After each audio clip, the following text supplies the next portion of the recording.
Temperature, तापमान,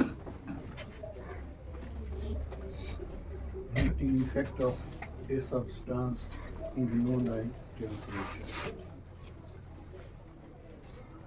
किसी पदार्थ के उष्मीय अवस्था को उसका ताप कहा जाता है। उष्मीय अवस्था का मतलब उष्मीय अवस्था कि जैसे कि आप चूल्हा पर रखकर दूध रखकर और उष्मा दे रहे हैं, चूल्हा से उष्मा दे रहे हैं, हीट दे रहे हैं और इस हीट को दूध एब्जॉर्ब कर रहा है। एब्जॉर्ब कर रहा है तो आपको बोल रहे हैं कि दूध गर्म हो रहा है। तो क्यों गर्म होता है? तो उष्मा की वजह से गर्म होता है।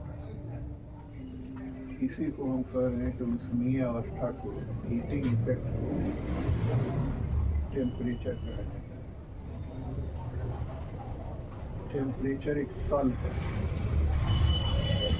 इस तल को जानकर यह नापा जाता है, यह कैलकुलेट किया जाता है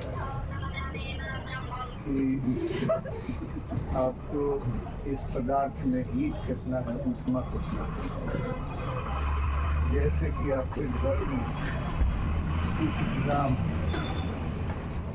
और इस ग्राम में चावल रखा जाता है। थोड़ा सा आप लोग बनाइए अपने कंसंट्रेशन। चावल रखा जाता है इस ग्राम में। तो आपसे एक दिन पूछा कि ये चावल कितना है, तो आपने हाथ रख के बताया कि इतना है।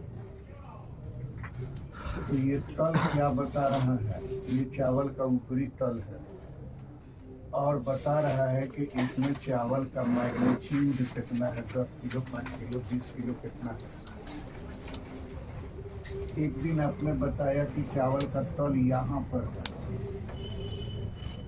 तो इस तल से आप चावल का मैग्नीट्यूड आप कह रहे हैं कि थोड़ा ज़्यादा है।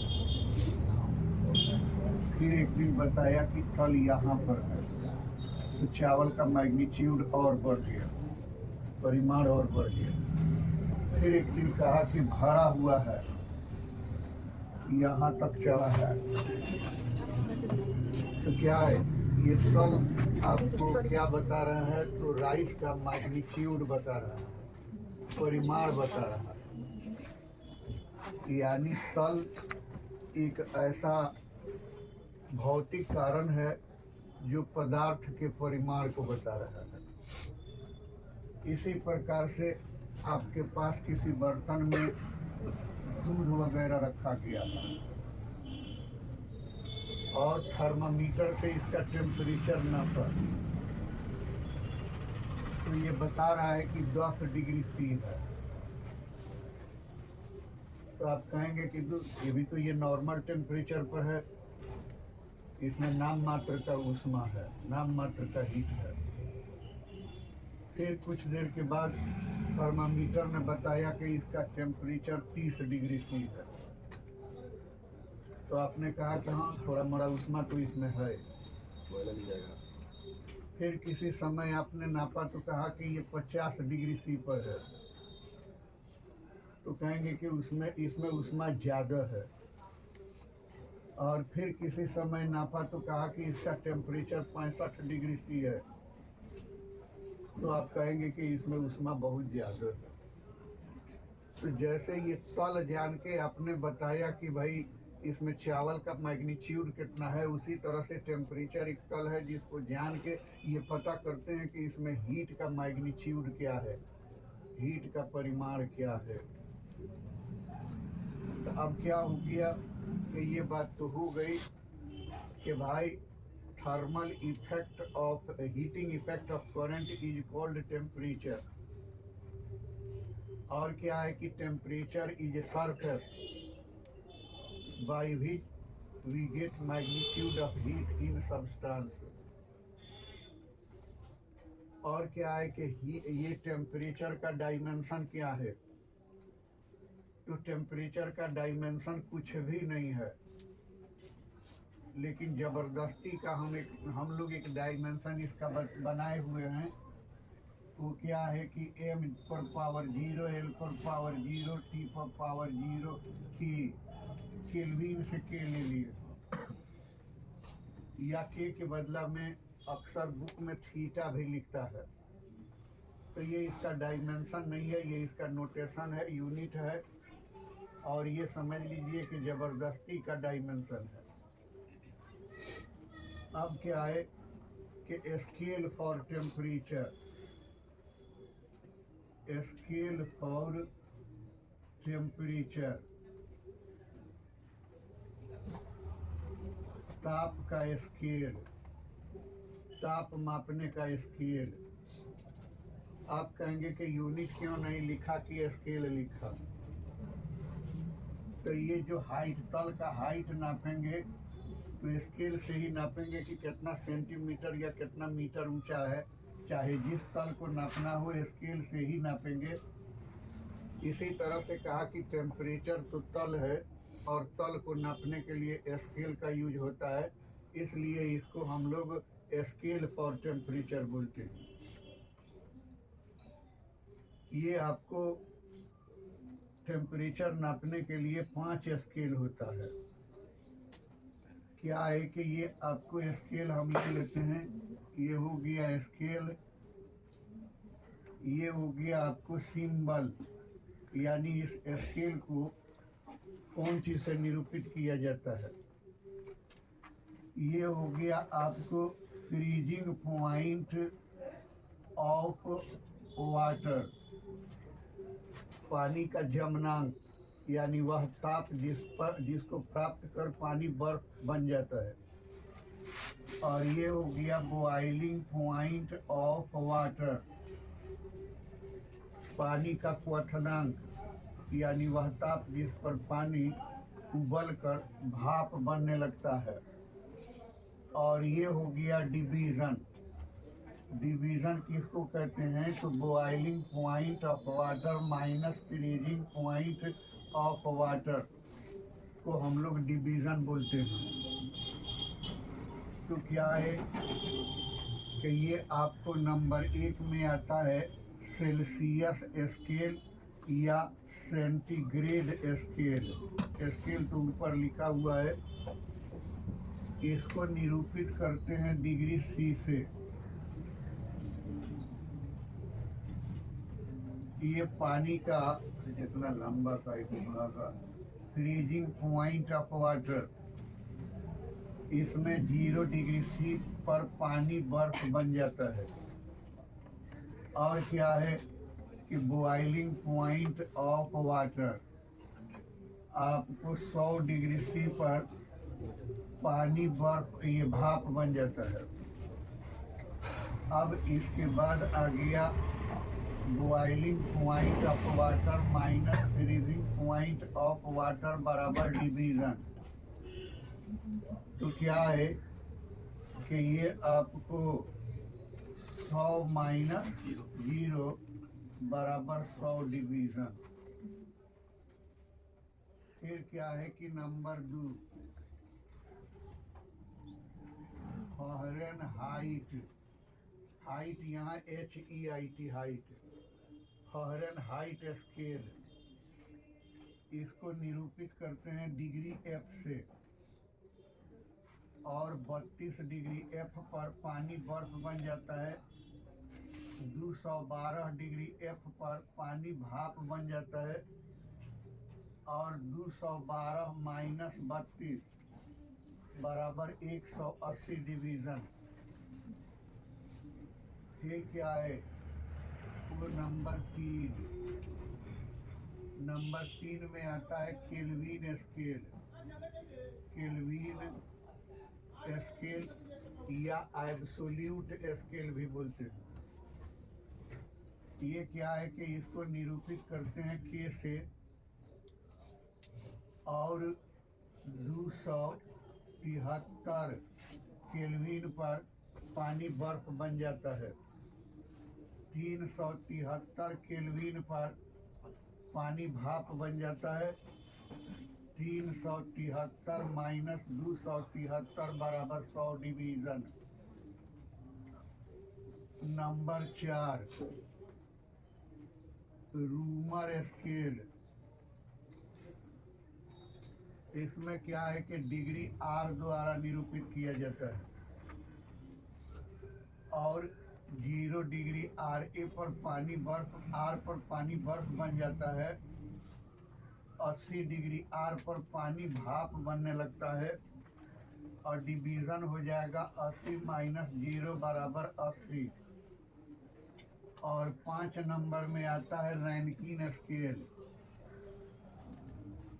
रैनकीन स्केल ये क्या है कि डिग्री आर ए से निरूपित किया जाता है। 472 डिग्री आर ए पर पानी बर्फ बन जाता है। 692 डिग्री आर ए पर पानी भाप बनने लगता है। 600, ये उल्टा पुल्टी शायद लिख रहे हैं। अच्छा देखते हैं, ये 2 में से 2 गया, 0 9 में से 7 गया, 2 नहीं। 492 डिग्री आर ए और 672 डिग्री आर ए, तो 672 माइनस 492 बराबर 2 0 और 17 में से 9 घट गया 8 और ये 5 में से 4 घट गया 1। असल में प्रोफेसर की हिंदी का रिजवाना परवीन, वो कल 12 बजे गुजर गई, जबकि हमसे कम उम्र की थी।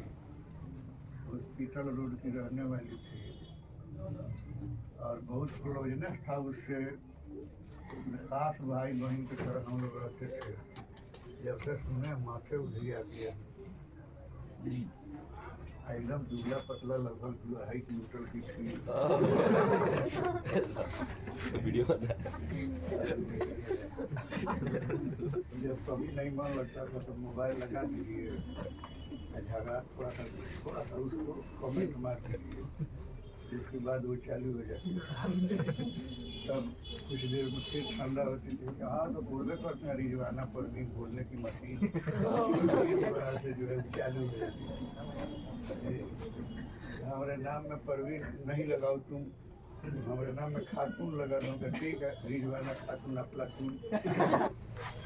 इसका कोई कारण नहीं है, ये कोई वैज्ञानिक कारण है ही नहीं, बल्कि पांचों में इसको अलग दिखाने के लिए डिग्री छोड़ दिया गया है कि ये पांचों से अलग बात है। क्यों अलग बात है? तो यही एसआई यूनिट है। और आज के आधुनिक युग में हम लोग जो काम करते हैं एसआई यूनिट में करते हैं। इसका नाम है एब्सोल्यूट। अभी कहा एब्सोल्यूट। एब्सोल्यूट आप कहाँ लगाते हैं?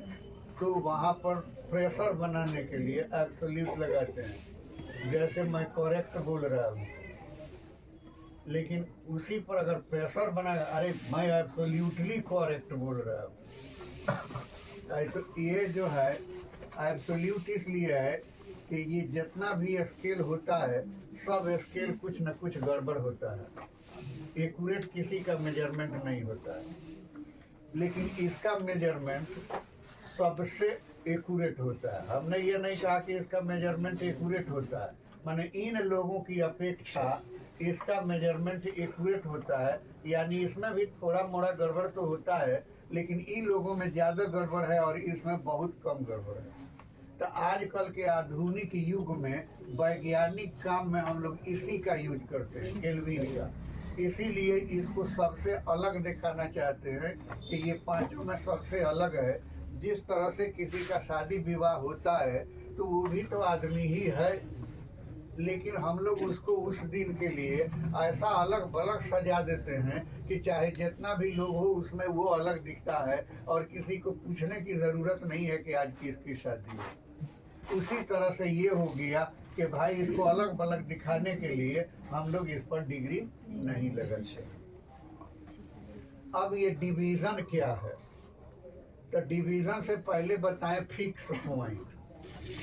फिक्स पॉइंट का मतलब होता है कि थर्मामीटर पर जो आप लोग स्केल निरूपित करते हैं, या इस मकान के दीवार को ही कहें कि नाप दीजिए, तो नापने के लिए एक तो कोई पॉइंट तो फिक्स कीजिएगा जहाँ पर 0 रख के तब नापिएगा। तो इसी तरह से थर्मामीटर पर स्केल बनाने के लिए 2 पॉइंट को फिक्स किया जाता है, एक बॉइलिंग पॉइंट को और एक फ्रीजिंग पॉइंट को। एक वो कैसे फिक्स किया जाता है कि थर्मामीटर का जो घुंडी होता है उसको सबसे पहले हम बर्फ में डाल देंगे, बर्फ में डाल के 2 मिनट छोड़ देंगे तो उसका पारा या अल्कोहल जहाँ जाके रुकेगा उस पर हम जो है टिक लगा देंगे कि ये 0 डिग्री सी है या 32 डिग्री एफ है, या मतलब कि थर्मामीटर बनाने के लिए ये आपने थर्मामीटर लिया, इस थर्मामीटर में पारा भरा हुआ है और क्या है कि आपने ये इसको कहा कि 2 मिनट तक आइस में रख दीजिए तो इसका पारा चढ़ के यहाँ पर आ गया।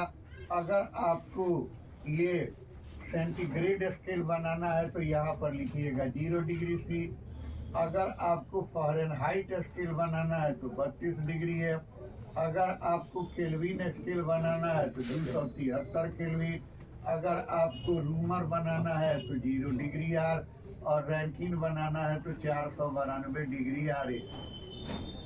फिर इसको निकाल के उबलते हुए पानी में डाल दीजिए, पारा जाके यहाँ पर रुक गया तो यहाँ पर आप लिखिएगा 100 डिग्री सी, या लिखिएगा 212 डिग्री एफ, या लिखिएगा 373 केल्विन, या लिखिएगा 80 डिग्री आर, या लिखिएगा 672 डिग्री आर है।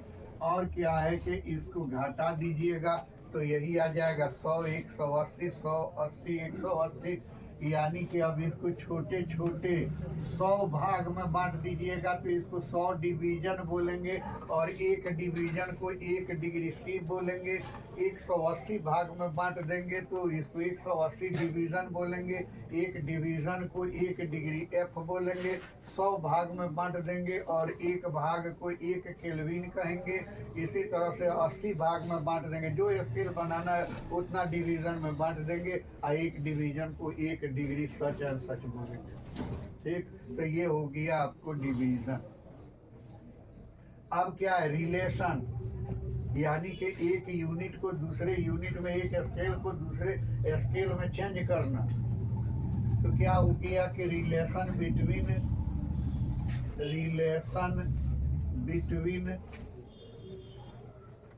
डिफरेंट टेम्परेचर स्केल, विभिन्न तापीय स्केलों में संबंध। आपको 5 थर्मामीटर दे दिया, एक पर सेंटीग्रेड अंकित है, एक पर फ़ारेनहाइट अंकित है, एक पर केल्विन अंकित है, एक पर रूमर अंकित है, एक पर रैंकिन अंकित है। आपने सेंटीग्रेड वाले से किसी व्यक्ति का टेम्परेचर नापा तो वो आ गया 37 डिग्री सी। हम 37 डिग्री सी न मान के मान लेते हैं कि सी आ गया। फ़ारेनहाइट से नापा तो एफ आ गया, केल्विन से नापा तो के आ गया। ये सब न्यूमेरिकल वैल्यू है, जैसे 37 डिग्री सी, 98 डिग्री एफ वगैरह। और क्या है कि रूमर से नापा तो आर आ गया, रैंकिन से नापा तो आर ए आ गया। तो क्या कहते हैं कि numerical value minus freezing point, numerical value minus freezing point बटा डिवीजन सब के लिए कांस्टेंट होता है। तो एफ माइनस 32 बटा 180 के माइनस 273 बटा 100 आर माइनस 0 बटा 80 आर ए माइनस 492 बटा 180 20 नवा 180 20 चौका 80 20 25 100 20 नवा 180 20 25 100, यानी कि आपको हो गया सी बटा 5 बराबर एफ माइनस 32 बटा 9 बराबर के माइनस 273 बटा 5 बराबर आर बटा 4 बराबर आर ए माइनस 492 बटा 9। यही इनका संबंध हो गया और इसी के द्वारा एक स्केल को दूसरे स्केल में नापा जाता है। जैसे कि हमने कह दिया कि एक आदमी का टेम्परेचर 98.4 डिग्री एफ है, तो एफ बराबर हो गया कितना 98.4 डिग्री एफ, ठीक ना। तो सेंटीग्रेड स्केल में इसका मान कितना होगा, डिग्री सी में इसका मान कितना होगा। तो आपको क्या है कि सी और एफ वाला रिलेशन ले लेना है। तो चूंकि सी बटा 5 बराबर एफ माइनस 32/9, इसलिए सी बटा 5 बराबर 98.4 माइनस 32/9, इसलिए सी बटा 5 बराबर 8 में से 2 घट गया तो क्या हो जाएगा 6, 9 में से 3 घट गया 6/9। अच्छा इसको 0.6 कर दीजिए तो आराम से और कट जाएगा, हाँ आराम से कट जाएगा। तो क्या हो गया कि आपको 66.6 हो गया। ये आपको 3 दूनाई 6, 3 दूनाई 6, 3 दूनाई 6, 3 तिहाई 9, इसलिए सी बराबर हो गया 5 दूनाई 10। और क्या हो गया कि 5 दूनाई 10 1 11, 5 दूनाई 10 1 11 है तो खत्म हो जाएगा बटा 3 बराबर हो गया 3 तिहाई 9, 9 1 9 2 11 3 7 21, 37 डिग्री सी। यानी डिग्री एफ को डिग्री सी में बदल दिया तो वो आ गया 37 डिग्री सी, ठीक है ना। तो इसी तरह से अब आपको मान लीजिए केल्विन में दे रहा है तो सी और के का रिलेशन लेना है। मान लीजिए कि आपको रूमर में बदलना है तो सी और आर का मैंने जो बदलना है उसी वाले रिलेशन को ले लेना है, ठीक है। तो अब आप लोग जो है फिर से वो क्या कहते हैं कि एक और चीज आता है कि फिक्स पॉइंट। तो फिक्स पॉइंट तो बता दिया कि पानी के बॉइलिंग पॉइंट और ये टेम्परेचर स्केल बनाने के लिए पानी के बॉइलिंग पॉइंट और फ्रीजिंग पॉइंट को फिक्स पॉइंट माना जाता है, लेकिन केल्विन स्केल बनाने के लिए ट्रिपल पॉइंट ऑफ वाटर को फिक्स पॉइंट माना जाता है। ट्रिपल पॉइंट ऑफ वाटर को, ट्रिपल पॉइंट ऑफ वाटर को फिक्स पॉइंट माना जाता है। पानी के त्रिक बिंदु को फिक्स पॉइंट माना जाता है। ये त्रिक बिंदु क्या है, तो पानी का 3 अवस्था है। आइस है 0 डिग्री सी पर, वाटर है 0 से लेकर 100 तक, और फिर वेपर है, गैस है। वह ताप जिस पर पानी, भाप और बर्फ तीनों एक साथ पाए जाते हों उसे हम लोग कहते हैं ट्रिपल पॉइंट ऑफ वाटर। कहिएगा कि ये कैसे संभव है कि तीनों एक ही ताप पर हो। तो ये घटना तो दूध के साथ भी घटती है, वो भी सॉलिड, लिक्विड और गैस के हालत में पाया जाता है। तो आप क्या है कि एक ढक्कन लगा के दूध गर्म कर दीजिए। अब चूल्हा बुझा के एक बैग जो है ढक्कन उलटिए, ढक्कन उलटिएगा तो उसमें वेपर निकलेगा पहले। अब वेपर से जो जलन होगा, अरे आपका हाथ जल जाएगा। अच्छा वेपर के वो तो हाथ जल गया का मतलब हो गया कि वेपर का टेम्परेचर भी दूध के टेम्परेचर के बराबर है। दूध से भी हाथ जल सकता था और इस वेपर से भी हाथ जल गया। या उसके पेंदा में देखिएगा तो बूंद बूंद करके लिक्विड लगा हुआ है, वो लिक्विडो हाथ पर गिर जाए तो आपको जलन होगा। और उधर छाली जो पड़ा हुआ है उस छाली से भी हाथ में जलन होगा। तो यानी दूध ढका हुआ था तो उसमें जो गैस बना, उसमें जो सॉलिड बना, उसमें जो लिक्विड है, सबका टेम्परेचर क्या है, आपस में बराबर है। तो उसी तरह से पानी का टेम्परेचर, बर्फ का टेम्परेचर और भाप का टेम्परेचर आपस में बराबर हो, उसी को ट्रिपल पॉइंट कहा जाता है। ये क्या होता है, तो 4.58 mm ऑफ Hg दाब, यानी दाब प्रेशर कितना होता है, तो नॉर्मल प्रेशर होता है 760 mm ऑफ Hg। 760 को घटा के 4.5 कर दिया तो ये तो लगभग 0 मापिक हो गया। 760 के तुलना में तो ये नेग्लिजिबल हो गया। तो ये हो गया 4.58 mm ऑफ Hg दाब पर पानी को 273.16 केल्विन ताप दिया जाए। तो तो 273 पर तो पानी बर्फ बन जाता है। और वो का है 273.16 तो लगभग नेग्लिजिबल है, लेकिन इतना ही पर यानी पानी के प्रेशर को 4.58 कर दिया जाए और टेम्परेचर को 273.16 कर दिया जाए तो पानी, बर्फ और भाप तीनों एक साथ थर्मल इक्विलिब्रियम की अवस्था में पाए जाते हैं। थर्मल इक्विलिब्रियम ऊष्मीय साम्यावस्था में पाए जाते हैं, मतलब तीनों का टेम्परेचर आपस में बराबर होता है। 273.16 बर्फ का होता है, 273.16 पानी का होता है, 273.16 भाप का होता है। इसी टेम्परेचर को ट्रिपल पॉइंट ऑफ वाटर कहा जाता है। फिर क्या है कि एक शब्द आ गया था थर्मल इक्विलिब्रियम। थर्मल इक्विलिब्रियम, तो ये थर्मल इक्विलिब्रियम क्या है कि दो वस्तुओं का टेम्परेचर आपस में बराबर हो तो उन्हें थर्मल इक्विलिब्रियम की अवस्था में माना जाता है। याद रहे कि ये आपको एक ले लिया ए, एक बॉडी ले लिया बी, और इसका टेम्परेचर है 40 डिग्री सी, इसका टेम्परेचर है 10 डिग्री सी। एक उच्च ताप पर है और एक निम्न ताप पर है, और दोनों थर्मल कांटेक्ट में हैं, यानी आपस में सटे हुए हैं। तो क्या है कि हीट इधर से इधर जाएगा, इसको क्या कहते हैं तो हीट फ्लो बोलते हैं। ऊष्मा का प्रवाह, ए से बी की ओर ऊष्मा का प्रवाह होता है।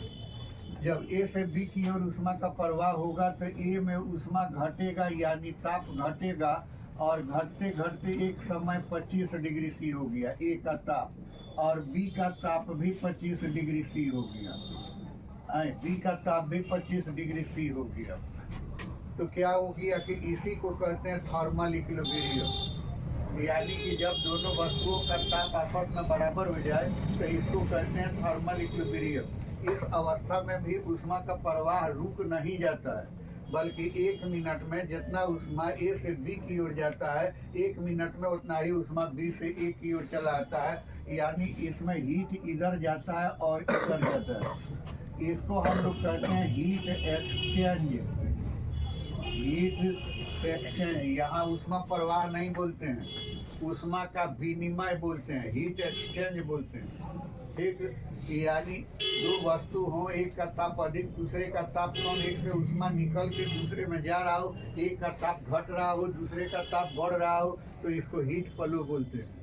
और अगर दोनों का ताप बराबर हो, एक उसको ऊष्मा दे रहा हो दूसरा पहले वाले को ऊष्मा दे रहा हो, ताप में किसी प्रकार का परिवर्तन नहीं हो रहा हो, तो इसको हीट एक्सचेंज बोलते हैं। ठीक है ना। अब क्या है कि आता है थर्मोमेट्री, जो हम लोगों को नहीं पढ़ना है। थर्मोमेट्री यानी तापमिति। तापमिति मतलब ताप को मापना। तो थर्मोमीटर से थर्मोमेट्री बना हुआ है। तो थर्मामीटर वह डिवाइस है जिसके द्वारा आप जो है किसी वस्तु का टेम्परेचर मेजरमेंट करते हैं। और क्या है कि ये बहुते तरह का होता है, 50 तरह का होता है। लिक्विड थर्मोमीटर, ये आपको electric thermometer, resistance thermometer, thermal radiation thermometer, bimetallic thermometer, magnetic thermometer वगैरह वगैरह ढेर तरह के होते हैं, लेकिन ये हम लोगों को पढ़ना नहीं है। कैलोरीमेट्री पढ़ना है तो कैलोरीमेट्री कल बताएंगे, कल ये शुरू करेंगे। कैलोरीमेट्री एक चैप्टर ही है, ये पूरा लंबा चैप्टर है, इसको बता